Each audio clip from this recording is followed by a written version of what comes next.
Hello, this is Damon Hargraves, and I'm the assistant principal here at Kodiak Middle School. I wanted to take a little bit of time with you today and go over our schedule for the 2015-2016 school year.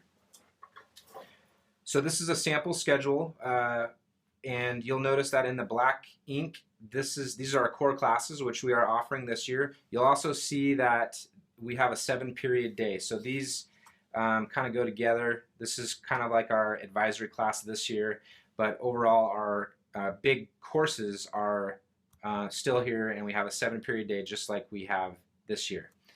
One of the things that I wanted to say first off is that the changes that we've made are a result of the input that we've received from you. So we really do value those surveys, including the school climate and connectedness survey, all the other surveys that we've sent out, and all the other opportunities that you've had for input.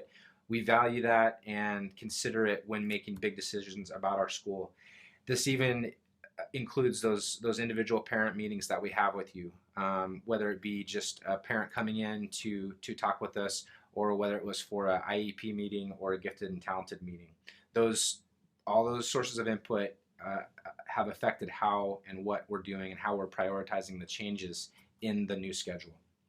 Also, those standardized tests, the unit tests, the big tests, the little tests, all the ways that we have of analyzing our student performance have informed how we're making the changes, and again, the priorities of what we're changing in the schedule. So all of those things really do matter and actually have an impact on what we do in the school.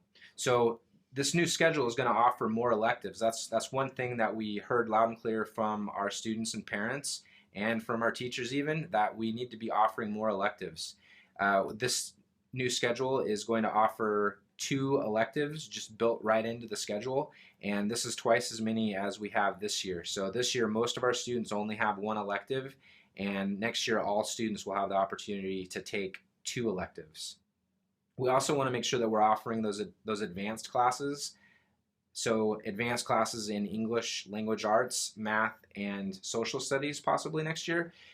You don't see it on the cards written, but this could just as easily be an advanced English class or an advanced math class for a student who needs it.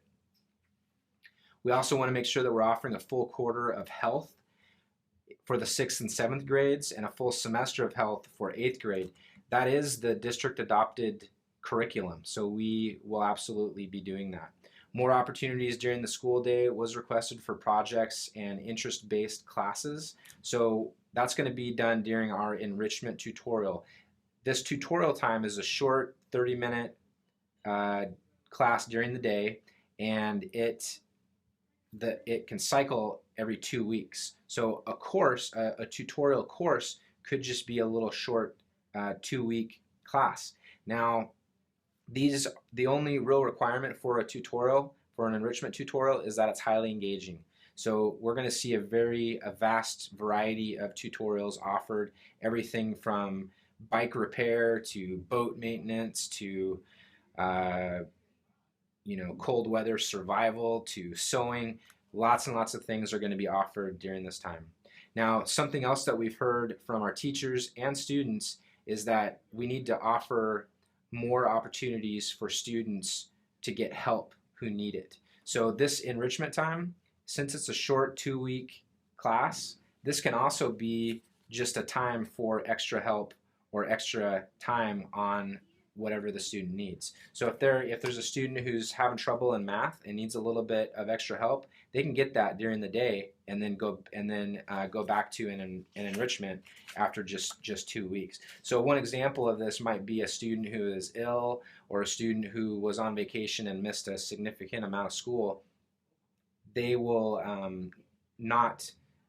they will be able to receive help during the school day by attending one of these tutorials until they get caught up, and then they can go back into whatever other enrichment they were signed up for, or whatever they want to choose.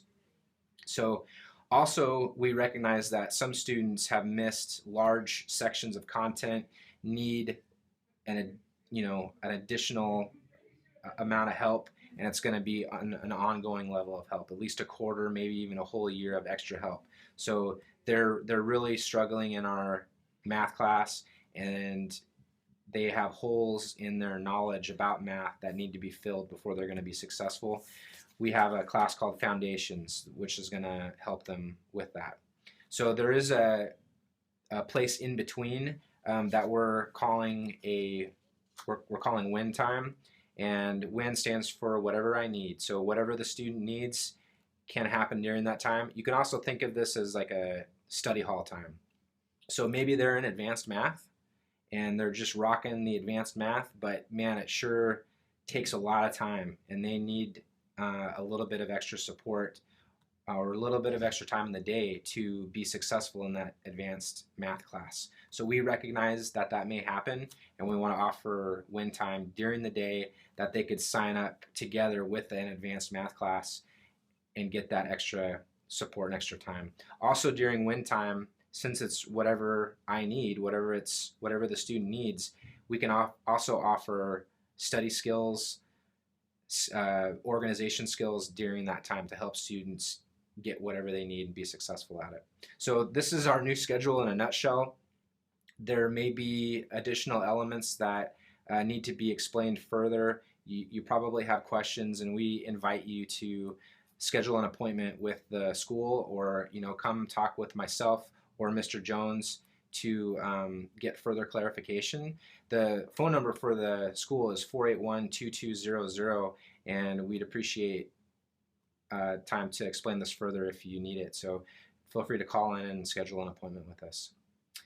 Movement between the classes is going to be determined by student competency. So the test results and data that we have about our student success is going to determine foundations and tutorials and things like that. So the changes in the schedule, the movement around the schedule, will be driven by data and by teacher recommendation and other evidence of student need. And really the goal is to provide an overall schedule that meets the needs of all of our students and is flexible enough to adapt to changing needs. So thank you so much for listening, and I look forward to talking to you more about this. Thank you.